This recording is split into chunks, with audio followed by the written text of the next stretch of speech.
жоқ, ол соған қарай настроить.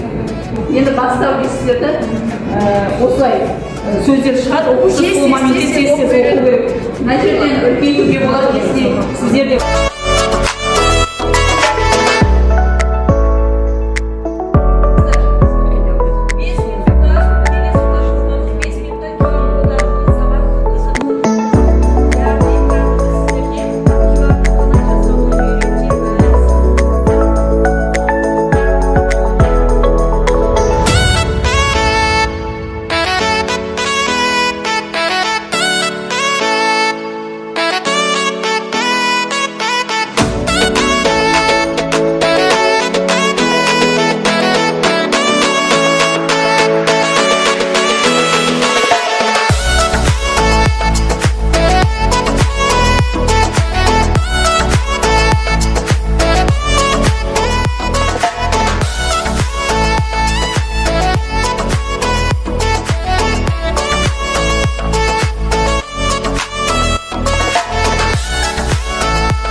жылдығы атаулы дата болғаннан кейін осы ақынды алдық.